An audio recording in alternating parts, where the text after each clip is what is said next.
Saludo con gran cariño al auditorio de Telefórmula, que en su momento se enlaza con los trabajos de esta emisión. Agradezco que nos sigan a través de la radio y, por supuesto, plataformas de internet. Espero que tengan una gran semana de Pascua y que encuentre usted felicidad, inspiración, todo aquello que la vida efectivamente le tiene a usted reservado. Hay muchos temas en la agenda informativa. La Fiscalía General de la República acusa a 4 militares por homicidio. El caso Nuevo Laredo, en un instante iremos hasta esa ciudad. En este caso, la Fiscalía de San Luis Potosí dice que fueron 86 los interceptados por, en este caso, grupos. 27 eran mexicanos y 57 eran migrantes. En este caso fueron interceptados en una carretera federal y hoy ha dado a conocer el detalle el fiscal de San Luis Potosí. Le comento que el Instituto Nacional de Migración se reestructurará una vez que concluya la investigación sobre lo que ocurrió en Ciudad Juárez. Esto dijo esta mañana el jefe del Estado.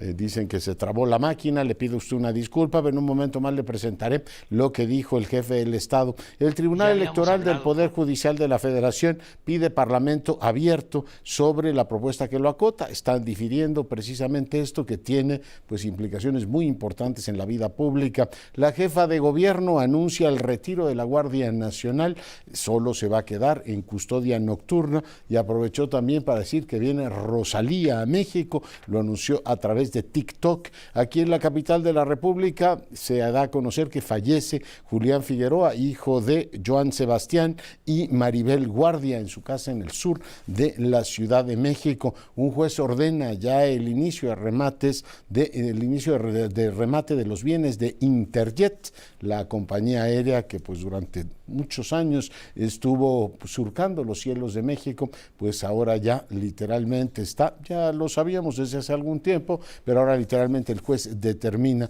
que se pongan a la venta sus bienes. Le comento que el embajador de la Fuente pidió hoy en Naciones Unidas que el Consejo de Seguridad siga dando seguimiento al tema de las armas. Más adelante le presentaré, por supuesto, un fragmento de este tema. Hoy el Universal publica una encuesta sobre la intención de voto en Coahuila. Manolo Jiménez 46%, Armando Guadiana 37%, Ricardo Mejía 11% y el candidato del Verde Ecologista está en 6%. En el ámbito internacional, muchos temas. Fíjese que el Pentágono advierte que la filtración sobre documentos de Ucrania pone en riesgo, enorme riesgo, la operación. No estamos ante un asunto menor. Mientras tanto, Biden sigue deshojando la margarita, que si se reelige, que no se reelige. Hoy pues se enfrentó nuevamente la sacudida de otro tiroteo en los Estados Unidos. Le comento, hace un instante platicamos con Alejandro Celorio, consultor jurídico de la Cancillería. Nos decía que reciben con beneplácito el apoyo que en este caso el Estado de Washington está dando a la prohibición de armas de asalto. Lo vemos como un rasgo importante. Netanyahu dice siempre no. ¿Se acuerda que le había comentado que le había dicho a uno de sus ministros que se bajara, Yoav Galant?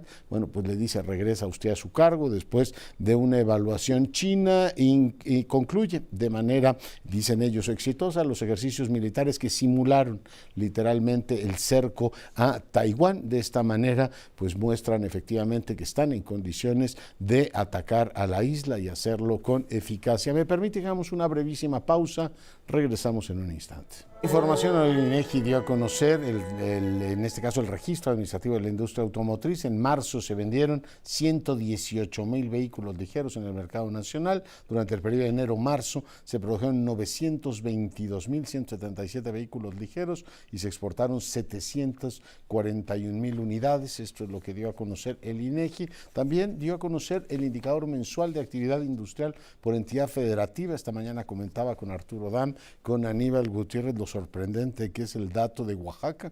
Imagínense crecer en un 55% respecto al mismo mes del 2021, es impresionante. Y bueno, buena parte son construcción, en este caso también algunas carreteras. Es tal el impacto que tienen esas obras en sobre una base industrial muy baja en Oaxaca, que te da 55% de crecimiento. En otras entidades federativas tienes también crecimientos muy importantes, como el caso de Quintana Roo, y en otras pues tenemos un decrecimiento importantísimo. Estamos hablando de, en este caso, Tlaxcala tiene 8.2 abajo y algunas otras entidades, no le detallo las 32 porque no terminamos, pero vale la pena que vea el mapa regional de la actividad industrial en México. Doy ahora la más cordial bienvenida a Valeria Moy, ella es la directora del IMCO. Valeria, ¿cómo estás? Hola Leonardo, qué gusto saludarte. Oye, el gusto es absolutamente todo mío. Preguntarte, ¿cumple 20 años el IMCO? ¿Ah? Cumple 20 años en mayo, ya estamos preparando la celebración porque, oye, 20 años se dice fácil, no ha sido fácil, la sociedad civil pues no suele durar tanto y creo que es un momento que tenemos que festejar y que hacerlo notar, desde luego. Oye, y lo han hecho de una manera excepcional, son varias generaciones, efectivamente, las que han dado secuencia a este trabajo importante. Felicita, por supuesto, a toda la comunidad. Directora, te pregunto, ¿fue una buena decisión desde tu punto de vista o está suficientemente clara? ¿Tienes todos los elementos para elaborar la decisión de la venta de las plantas de Iberdrola a un fondo que va a ser respaldado por el Estado mexicano? Pues mira, yo creo que fue una muy buena decisión para Iberdrola. Para Iberdrola no tengo ninguna duda de que fue una buena decisión. Iberdrola desde hace ya varios meses, años incluso, había presentado su plan de descarbonización, por decirlo de alguna manera, de cómo iba a adaptarse a esta nueva tendencia global, esta tendencia de irse moviendo hacia energías más limpias, energías más renovables, y para ello tendría que irse deshaciendo de plantas de generación de energía más viejas, más sucias, más contaminantes, y en ese sentido, pues lo que hace Iberdrola es de las 13 centrales que vende, básicamente 12 son de ciclo combinado y una central eólica. Entonces, básicamente esto funciona muy bien para Iberdrola en el sentido de que va conforme a sus objetivos y de alguna manera le libera recursos porque dice, bueno, yo ya no voy a invertir en México, libero recursos para inversión en renovables, pero pues como en México no puedo invertir, pues me voy a otros lugares con esos miles de millones de dólares que ahora voy a tener disponibles para invertir. Para Iberdrola fue una muy buena decisión. Para México, y esto hablo de México en general, así como país, para México no creo que haya sido una muy buena decisión. De hecho, creo que es una mala decisión porque nos va a salir caro este uso de recursos públicos de 6,000 millones de dólares, pues en plantas de energía fósil, que además, Leonardo, no le agrega un ápice de capacidad de generación de energía eléctrica. Ni un vatio más tenemos. Nada, lo único que haces es cambiar la propiedad. Antes estas plantas eran de Iberdrola y ahora estas plantas van a ser propiedad de un fideicomiso que se llama Mexico Infrastructure Partners. Van a quedarse como dueño este fideicomiso y las plantas que operaba Iberdrola ahora las va a operar CFE. Las plantas no van a ser propiedad de CFE, no van a ser propiedad del Estado mexicano, van a ser propiedad de este fideicomiso, pero sí las va a operar CFE. O sea, ¿se las va a alquilar, se las va a arrendar?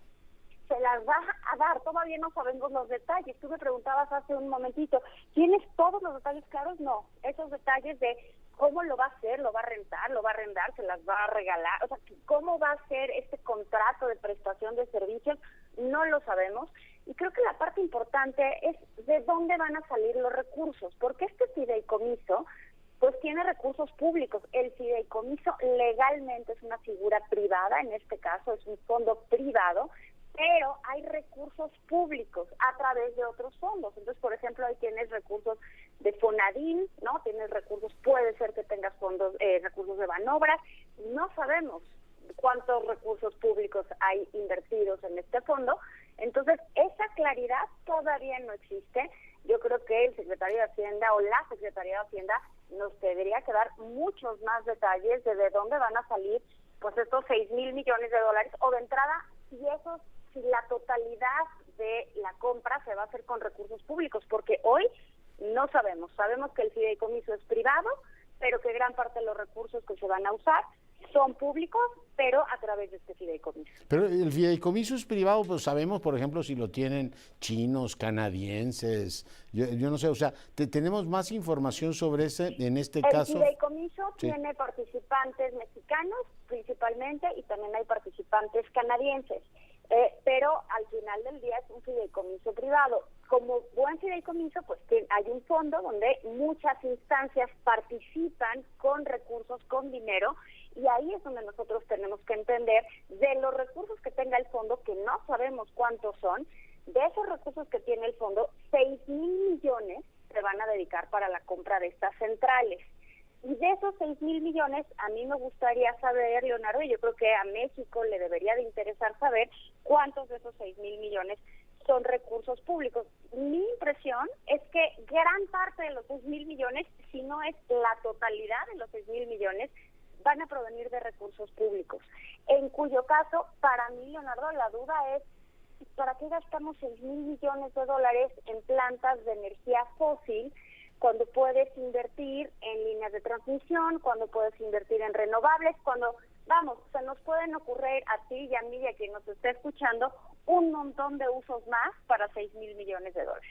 Ya, bueno, pues es por supuesto todo un tema. Lo que tampoco me queda claro es por qué en este caso Banobras o NAFI, no sé cuál de los dos bancos de desarrollo, va a aportar 3,000 millones y se va a computar eso como deuda nacional, Valeria.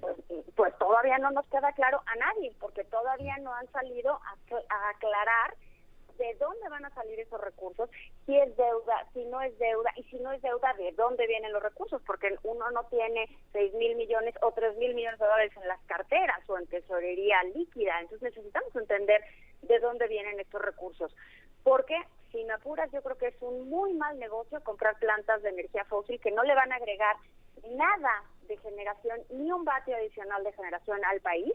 Y lo que sí le va a agregar, Leonardo, es un pasivo laboral adicional a CFE, porque CFE, antes, tú imagínate, antier, esas plantas las operaba Iberdrola. De las 13 plantas que vende Iberdrola, 10 operaban bajo un esquema que se llaman de productores independientes de energía, donde toda la electricidad que se generaba en esas 10 plantas, toda, la totalidad, se la vendía a CFE. Ahora, esas 10 plantas ya no las va a operar Iberdrola va a sacar a sus trabajadores de ahí, y CFE va a tener que meter a trabajadores a operar esas 10 plantas. Entonces, esto implica pues una mayor presión laboral para CFE, que bueno, pues ya sabemos que tiene presiones en términos laborales como empresa, ¿no? En términos de las finanzas de la empresa.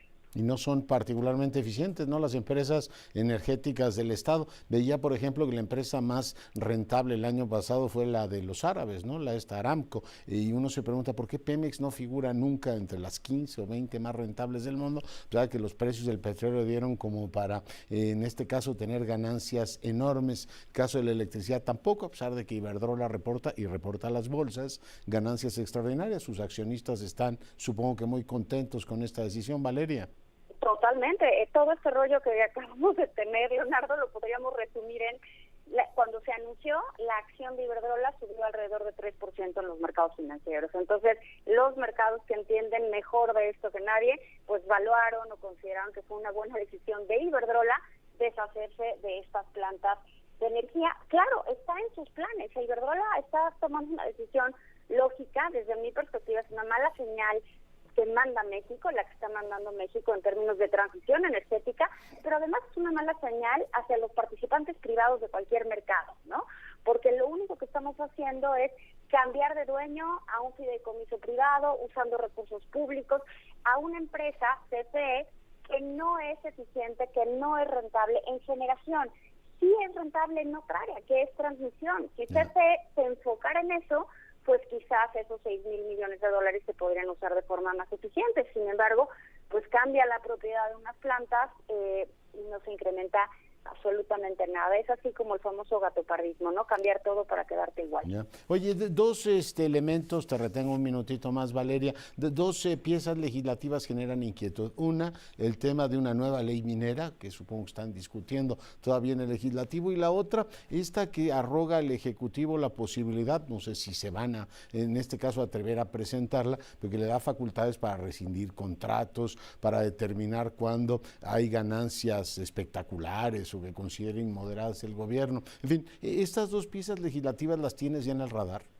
Las tenemos en el radar y esto puede ocasionar un problema importante en términos comerciales, en términos de nuestro acuerdo comercial con el TEMEC, sobre todo la parte minera, y hay intereses ahí muy importantes de industria canadiense. Entonces, por supuesto que es un tema, no ha estado muy en el radar porque es un tema más complejo que el de Iberdrola, pero desde luego que tiene implicaciones que pueden ser nocivas para el país, no únicamente en términos del acuerdo comercial, sino en términos de resolución de conflictos. Entonces, yo creo que estamos mandando muy malas señales, Leonardo, en términos de inversión, en un momento que, pues la verdad es que no tendríamos por qué estarnos peleando con la inversión si el momento histórico pues nos podría dar para aprovechar y tener un mayor crecimiento dado el famoso nearshoring. Y al contrario de eso estamos poniéndole trabas y cambiando leyes y sugiriendo expropiaciones extrañas, cuando en realidad tendríamos que dejar que las cosas sigan funcionando como estaban funcionando. Valeria, como siempre, muy agradecido contigo.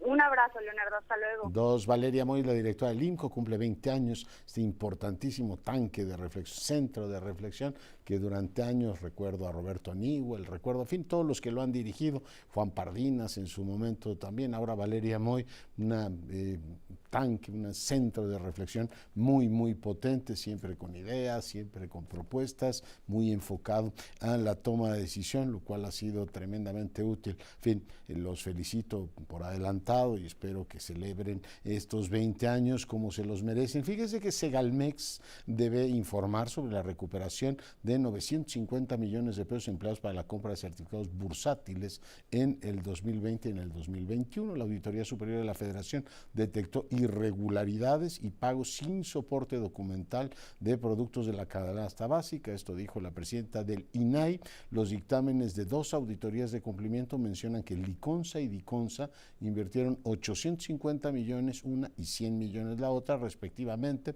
en certificados bursátiles. Y así que pues tendrán que hacerlos efectivamente públicos. Esto es lo que dispone el INAI. Andrea Meraz, te saludo. Muy buenas noches, doctor. Bueno, pues el debate sobre la nueva integración de las comisiones permanentes y temporales del Instituto Nacional Electoral provocó un debate y acusaciones por parte del tricolor del PRI hacia los consejeros pasados. Es decir, que aquí se recordó y se reclamó a las actuaciones de Ciro Murayama y Lorenzo Córdoba. Escuchemos lo que dijo el representante del PRI, Hiram Hernández. Había una franca y abierta operación política que pudimos constatar por parte de estos 2 consejeros, que celebro ampliamente que ya se hayan ido, y pues, en ese sentido no había piso parejo. Y comentarle, doctor, que ante la falta de acusaciones de nombres y apellidos, el consejero electoral Jaime Rivera defendió las posiciones que ha tomado el Consejo General de este instituto y así lo mencionó. Que todos los acuerdos en este consejo se toman por mayoría, y por mayoría significa por lo menos 6, nunca por 2. Atribuir las decisiones a 2 me parece una falta de respeto a todos los que adoptamos decisiones por mayoría. Es un buen momento para atemperar los ánimos. Y comentarle que también quien dio su posicionamiento fue el de Morena a través de Eurípides Flores. Amor y paz, dice el representante morenista, no sin antes pues indicar que había censura en la comisión de quejas de este instituto. Y justo la consejera Claudia Zavala también defendió la Córdoba comisión. Y Murayama. Ya no son consejeros, pero el tema son ellos.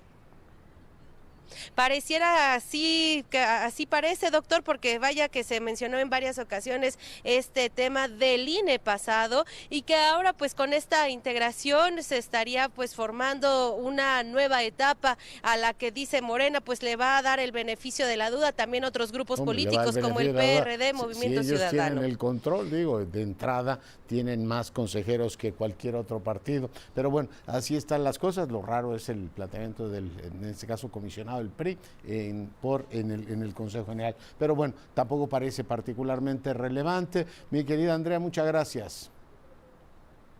Doctor, nada más decir que los nuevos consejeros están analizando si se bajan el sueldo o no, como lo mencionara la consejera presidente Guadalupe Tadei en una entrevista pasada, pues también ellos están en ese mismo rumbo de análisis, doctor. Se lo bajarán, verás, pues ya ¿cómo se llama? Es prácticamente una instrucción y será un mensaje. Vamos a ver si muestran independencia respecto al poder a partir de ahora, pues pueden tener origen, cercanía, en este caso a Morena, en el caso de la señora Tadei es bastante evidente. El tema es cuando empiecen a tomar decisiones respecto a las corcholatas que andan adelantadas, o si al presidente le recuerdan que no puede hacer campaña desde, en este caso, el atril presidencial. Vamos a ver, pero de que se van a bajar el sueldo lo puedes dar casi por descontado. Andrea, muchas gracias. Estamos pendientes, muy buena noche. Y bueno, pues es por supuesto una atribución que tendrán y seguramente lo harán por aquello de pues la necesidad de buscar, en este caso, un nuevo ambiente político. Había generado mucha tensión el asunto de los sueldos. Parece increíble que nos estemos peleando por eso, pero bueno, parte de la polémica en los últimos tiempos ha sido que cómo se atreven a ganar 150,000 pesos. Me acuerdo todavía la discusión esta de cómo se atreven a recibir 1,900,000 pesos de liquidación cuando le sacaron que los coordinadores de Morena traen camionetas que valen eso. Dicen, oiga, entonces la liquidación de la gente es porque a usted le cae mal, no la van a recibir, pero los suyos sí la reciben, o el recibir liquidación ahora se ha convertido en un problema pecaminoso, igual que un salario, en fin. Pero bueno, pues así ha estado la discusión, es el país que tenemos, como dicen los clásicos, es lo que hay y lo que no vamos a hacer es cambiarlo. Fíjese que se anunció que hay nuevas vialidades en Cancún que van a incluir vehículo eléctrico para conectar el aeropuerto con el Tren Maya, van a buscar que haya conectividad, ojalá lo hagan bien, porque sí, en este caso, pues toda la lógica de la infraestructura moderna supone que haya pues buena conectividad, ¿no? Tienes Tren Maya, tienes aeropuerto, la posibilidad de que haya una conectividad, en este caso apropiada. El titular de la Secretaría, Jorge Nuño, anticipó que el puente vehicular, y en este caso se va a llamar además Luis Donaldo Colosio, Nichuté, distribuidor del aeropuerto, y la avenida Chacmol serán, eso sí, libres de peaje, lo cual también es una buena noticia, porque los peajes en este país no solamente son altísimos, somos un país que paga por las autopistas que ya ha amortizado el Estado hace 50 años, sino que además son tremendamente ineficientes para cobrar y hacen unas colas de, bueno, pues qué le cuento que no sepa usted. Doy ahora la más cordial bienvenida al doctor Carlos Hurtado. Él, usted lo sabe, es el director del Centro de Estudios Económicos del Sector Privado. Doctor, ¿cómo estás? ¿Qué tal, Leonardo? Muy buenas noches. Oye, pues preguntarte y pedirte tu punto de vista sobre la decisión que se ha hecho pública de, en este caso, comprar las plantas de Iberdrola. ¿Qué opinión tiene el Centro de Estudios que tú diriges? Sí, bueno, mira, la dimos a conocer desde la semana pasada. Se divulgó en varios lugares, entre los especialistas, etcétera. Y nuevamente en la nota que hacemos semanalmente, que salió hoy, ¿no? Y básicamente, mira, escuché las entrevistas con José Medina Mora y con Valeria Moy, y bueno, yo coincido con todo lo que ellos dicen, pero me gustaría enfatizar una cosa, que es estos recursos de 6,000 millones, si es que eso es lo que cuestan las plantas, esos recursos necesariamente son públicos, de una u otra forma. No sabemos exactamente quiénes son los miembros del fideicomiso, cómo se va a poner el dinero, pero imagínate que todo lo pone el FONADIN. El FONADIN, el Fondo Nacional de Infraestructura, está constituido de tal manera que sus operaciones no se registran como operaciones presupuestarias del gobierno federal, ¿no? Está fuera del presupuesto, vamos a decirlo así. Eso no implica que no sean recursos públicos. Esos recursos fue el usufructo de unas concesiones carreteras que hicieron hace años y están ahí para financiar proyectos públicos. Entonces, en la medida que esos recursos se usen, es el costo de oportunidad que tiene, como decimos los economistas, es qué otros proyectos se dejan de hacer, ¿no? Ese es el costo. Y yo diría que hay unos muy importantes. Valeria y Pepe mencionaban unos muy importantes, que es la distribución y la transmisión de electricidad en el país. Y esto es importantísimo por algo que también mencionaban ellos, que es aprovechar todas las ventajas que nos ofrece esta oportunidad de la reubicación de inversiones internacionales, ¿no? pero hay que aprovecharlas bien, porque si no va a pasar como lo que sucedió con Tesla, Leonardo, que el presidente quería que se fuera al sur, y pues Tesla dijo, hasta que yo me voy a Nuevo León, ¿no? Y si no le entro a México.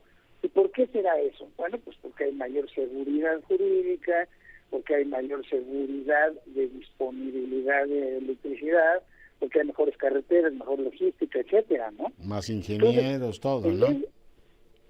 En vez de utilizar, digamos, los recursos para generar las condiciones adecuadas en donde no las hay, que es claramente Chiapas, Oaxaca, Tabasco, la Sierra de Puebla, Michoacán, etcétera, pues estamos utilizando esos recursos que tienen usos alternativos para comprar unas plantas que no nos van a dar más electricidad, como ya lo explicaron ellos muy bien, que además van a tener costos laborales, como decía Valeria, y además van a tener costos de mantenimiento, que las empresas públicas son muy malas para hacer eso. La infraestructura pública en todo el mundo es muy difícil de mantener porque los gobiernos siempre tienen cosas más urgentes que hacer con los recursos escasos, ¿no? Entonces, pues, aunque sean más importantes, pues es más urgente utilizarlas para alguna otra cosa. Y eso es algo conocido en las finanzas públicas, en la operación de las finanzas públicas internacionalmente. Entonces, sí, pues, la electricidad ya se producía, o sea, yo la verdad no entiendo cuáles son las ventajas de estar haciendo sus movimientos. Y si utilizar este andamiaje de vehículos financieros, que para mí el único objetivo que tiene es que esto no parezca como deuda pública en los reportes y en la cuenta pública de la Federación. Bueno, pero en este caso sería como si estuvieran en la cuenta de Pidiregas o en la cuenta de, creo que Foapro está también así, ¿no? No entra el balance de, en este caso, de la deuda general, sino que se contabiliza en otro renglón, pero es un poco engañarnos todos, ¿no? Porque es dinero que hay que pagar. No, pero Foapro ya hace muchos años que el servicio de la deuda está en lo que se llaman requerimientos financieros del sector público que se consignan en la cuenta pública y en los informes de Hacienda.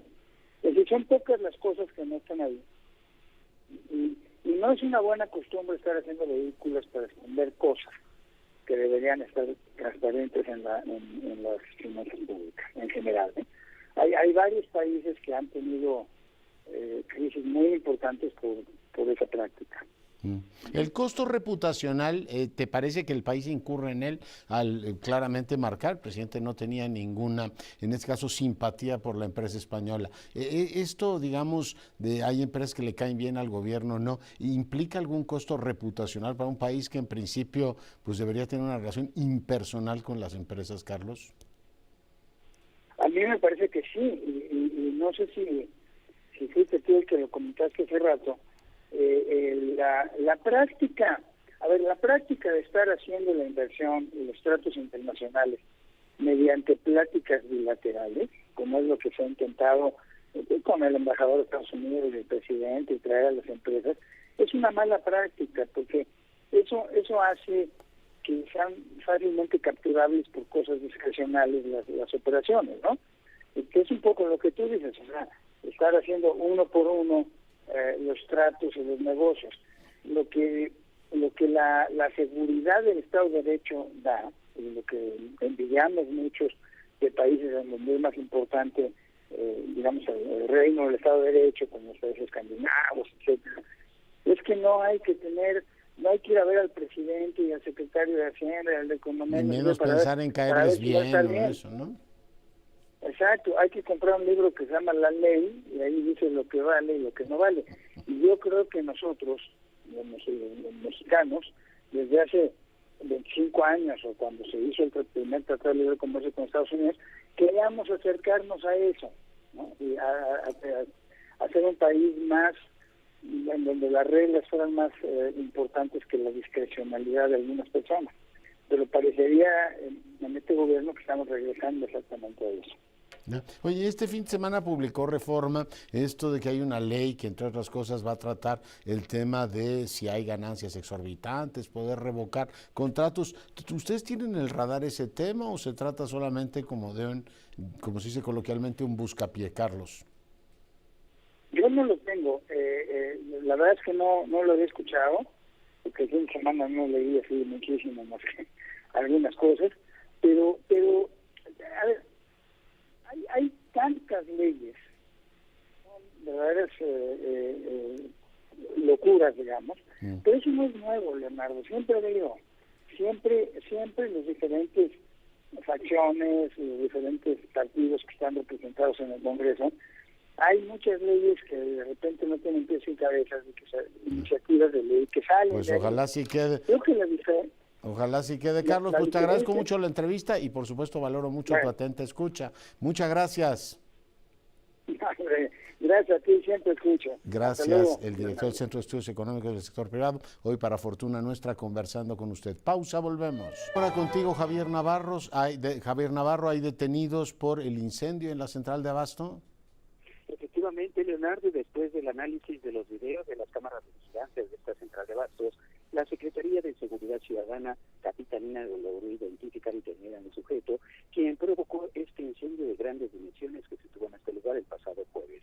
Posteriormente de que se controló el siniestro que inició en la bodega localizada en la calle 1 y circuito en bases vacíos, se inició este análisis de las cámaras de videovigilancia de los centros de monitoreo C2, SEDA y C5 del gobierno de la ciudad, y con ello observaron a este sujeto que estaba en el predio en el que iniciaron las llamas, y previo al inicio colocó una escalera en una de las bardas a un costado del inmueble, ingresó y después de minutos comenzó el fuego, al mismo tiempo que esta persona ya estaba afuera de la bodega.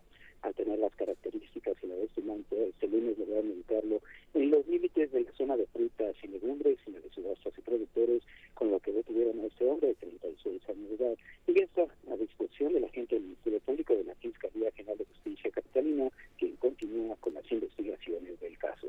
Leonardo, el reporte que te tengo. Muchas gracias por el mismo, y bueno, pues le comentaba que la Fiscalía ha efectivamente vinculado a proceso a 4 militares por la masacre de 5 jóvenes en Nuevo Laredo. El caso es que el juicio ha sido efectivamente diferido para el próximo miércoles. Yo me enlazo con Raimundo Ramos, el presidente del Comité de Derechos Humanos de Nuevo Laredo. Raimundo, presidente, ¿cómo está? Doctor, buenas noches a su auditorio, a sus órdenes. Pues pedirle por favor su comentario sobre este tema, tanto la consignación de 4, en este caso vincularlos a proceso, y el hecho de que en este caso el Poder Judicial difiera la audiencia para el miércoles. Bueno, lo que ocurrió hoy en la audiencia inicial, la audiencia de imputación, es que la Fiscalía General de la República está imputando a 4 militares los delitos de homicidio calificado y homicidio calificado en grado tentativa para 2 sobrevivientes y para 5 víctimas. Como fue una lectura de delitos y de evidencia muy importante, la defensa de los imputados, que son abogados militares, han pedido que se difiera la audiencia de vinculación al proceso para el próximo miércoles a las 4 de la tarde, horario de la Ciudad de México.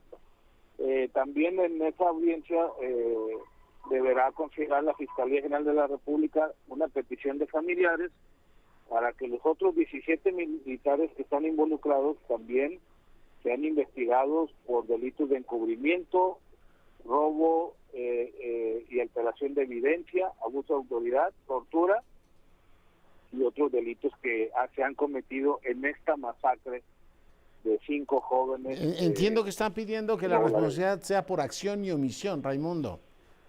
Sí, es correcto, porque solamente se está imputando a 4 militares por homicidio, como si los demás integrantes no hubieran cometido delitos, tanto en el orden civil como en el orden militar. Por eso se está difiriendo esta audiencia. Además tenían un superior jerárquico ahí, ¿no? Sí, el capitán Helio Conde Toledano, que de alguna manera intentan protegerlo desde la Secretaría de Defensa Nacional, pero que los familiares sabrán todo lo que esté de su parte para que también sea procesado como responsable del operativo. Ya.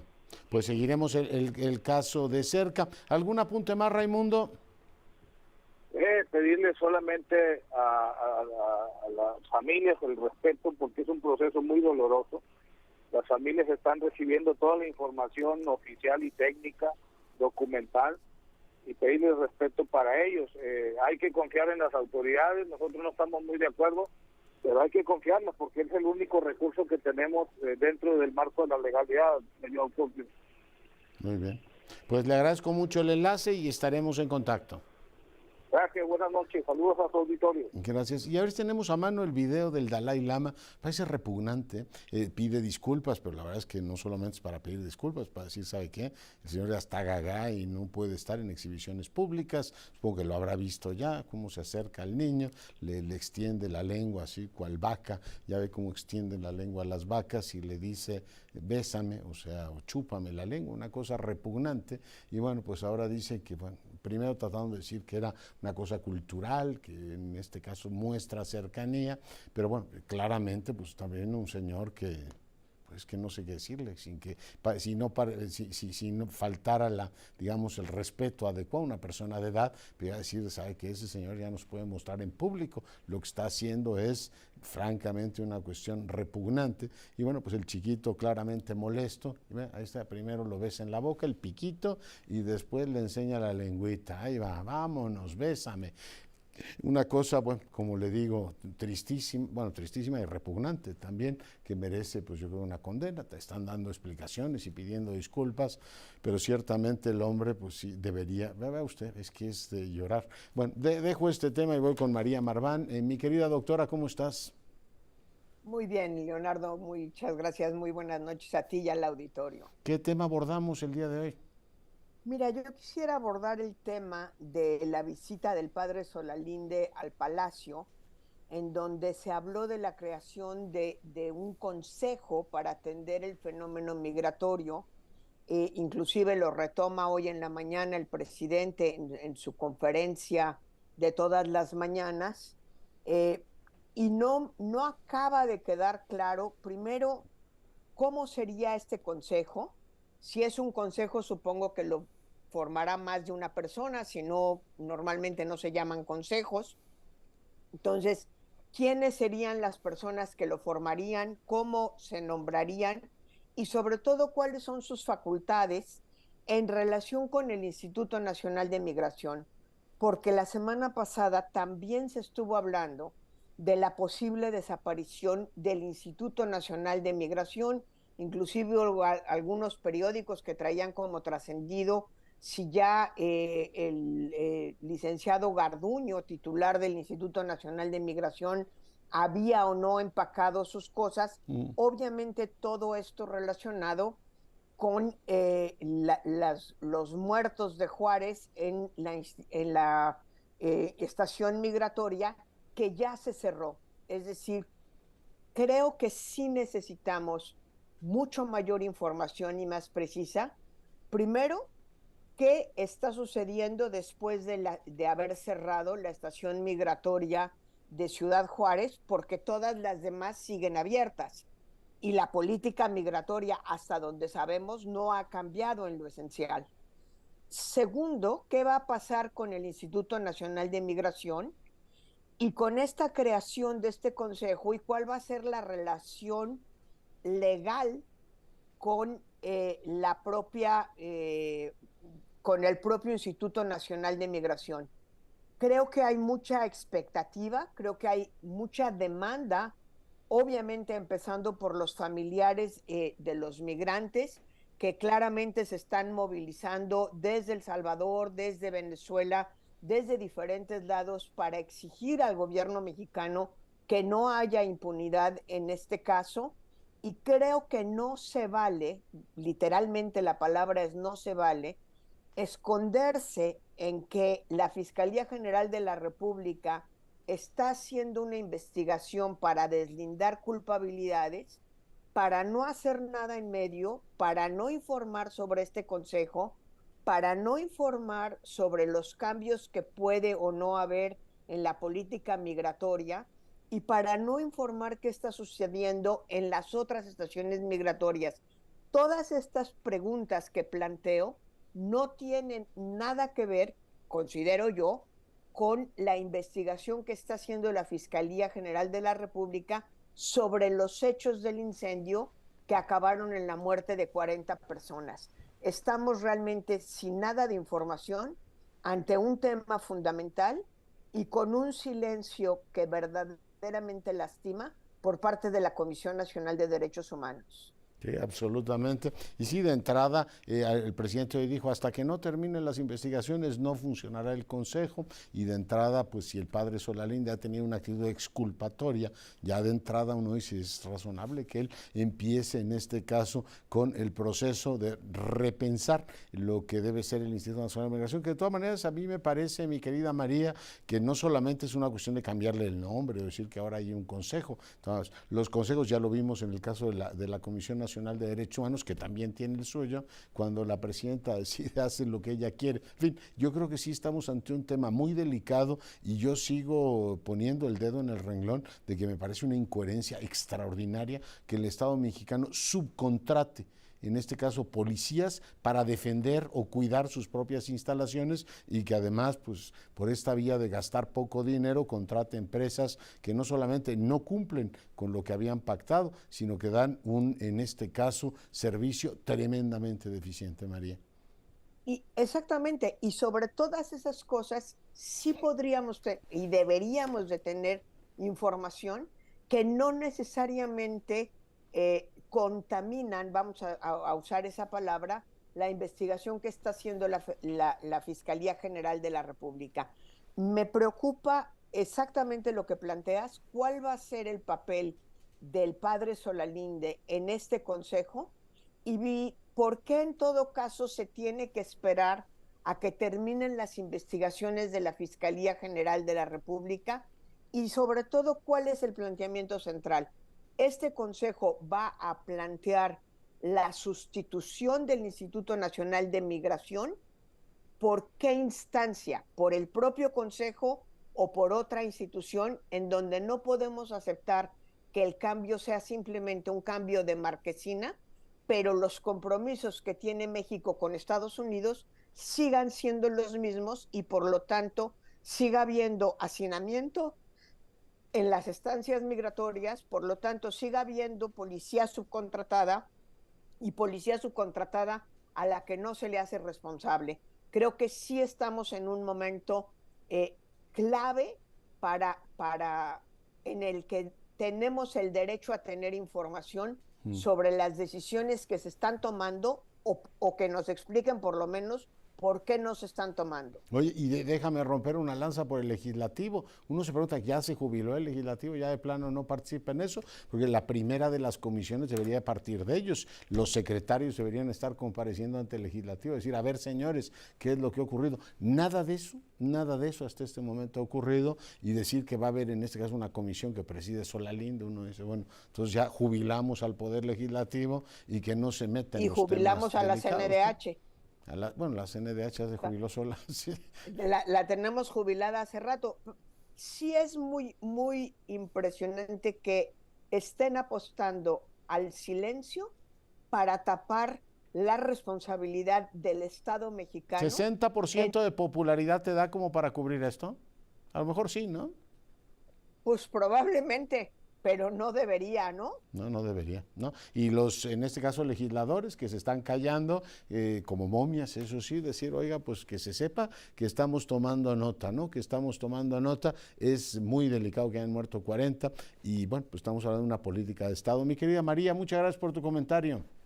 Muchas gracias, Leonardo. Buenas noches a ti y al auditorio. Los legisladores deben decir, oiga, por lo que fui, pídame la opinión. Yo se supone que soy un poder de control, ¿no? Llámeme, que vengan los secretarios aquí, como que arrugamos el papel y nos peleamos y le pido explicaciones. Digo, nada más por aquello de taparle el ojo al macho, digo yo. Pero sí debería haber un control legislativo mucho mayor. Bueno, hoy nos enteramos vía TikTok que la jefa de gobierno tiene esta noticia, ve usted. Jefa, te hablan por teléfono.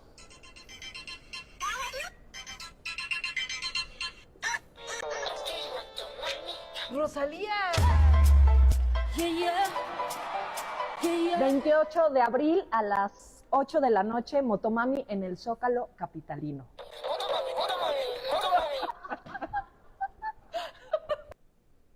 Bueno, pues muy contentos estaban y pues el TikTok gusta mucho a los jóvenes, ahí están también haciendo política. Laura Cardoso, te saludo. ¿Cómo estás, Leonardo? Y en temas serios de la capital, la jefa de gobierno dice que van 4 semanas en las que no se han registrado robo de cables en el metro, y se redujeron los hechos atípicos. Asegura que eso se debe a la supervisión nocturna que mantienen los elementos de la Guardia Nacional. Dice que los elementos de esta corporación ya no van a estar durante el día y solo quedarán algunos por las noches, quienes de manera aleatoria verificarán en las estaciones quienes bajan y suben a las vías, porque justamente reconoce que era en las noches cuando se robaba el cableado del metro. Y es que dice que uno de los factores por lo que ocurrió el descarrilamiento de trenes en enero pasado fue justamente el robo de cable. Escuchemos parte de lo que dijo esta mañana. A partir del día de hoy se retiran los que están en el día y quedan solamente los que están en la noche. Y vamos a estar en contacto con la Guardia para saber si se requiere nuevamente algún apoyo, pero por lo pronto así está y están retomando sus actividades policía auxiliar y policía bancaria. Ahí está, Leonardo. ¿A cuántos detuvieron, Laura? No dijeron más que recordemos a la señora de las aspas, ¿no? Y que le acabaron pidiendo perdón.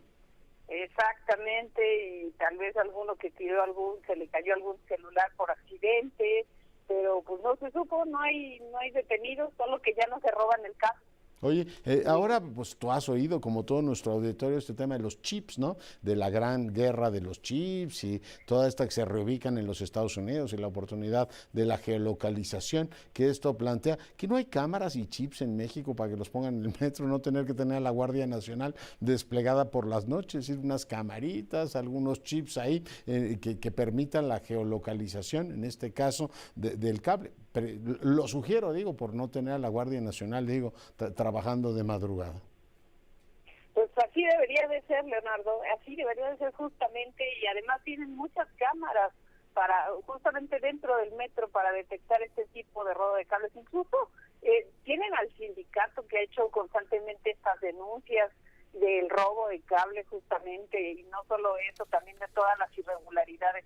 No hay un solo día en que cuentas específicamente que se dedican a verificar qué es lo que pasa en el metro, den cuenta sobre todas las fallas que se registran todos los días en el metro. Como parte de un programa de rehabilitación que se realiza en 145 estaciones del metro, hoy la jefa de gobierno también dice que se está haciendo limpieza profunda, que se está poniendo pintura, iluminación, es decir, que se están poniendo bonitas las estaciones. También lo confirmó el director del metro, Guillermo Calderón, quien dice que se ha hecho limpieza ya en 34 estaciones, que se van a instalar 40,000 lámparas nuevas en estaciones, túneles y andenes, además de que se adquirieron ya 1,500 torniquetes, que se van a arreglar las escaleras eléctricas, en fin, todo lo que se tiene que hacer como de diario, ahora lo pusieron en un programa especial. Así es que vamos a ver y a darnos una vuelta al metro a ver qué está pasando. Muy bien. Pues Laura, muchas gracias. Pues saludos a las motomanis. Saludos, cuídate mucho. Y bueno, pues fíjese que si usted nos acaba de sintonizar, le comento que el fiscal del estado de San Luis Potosí detalló que fueron 86 personas las rescatadas en varios puntos de Matehuala, luego de los operativos coordinados que se desplegaron con corporaciones federales y locales. Y había pues migrantes, ¿no? En este caso las cifras 59 corresponden a migrantes, el resto eran mexicanos, así se los llevaban. Entonces yo creo que va a ser muy útil que la Guardia Nacional, que no encontró saboteadores en el metro, pues custodie en este caso las vialidades, en este caso las carreteras federales, y se reprima todo lo que hay que reprimir, este tráfico de personas. Es una vergüenza que ocurre en el país, y pues nos encontramos a 86 personas, ¿qué tal? Cualquier cosita, ¿verdad? Moco de pavo. Bueno, aquí dejamos la información el día de hoy. Le agradezco mucho su compañía. Sigue nuestras frecuencias y sea rabiosamente feliz. Se lo merece.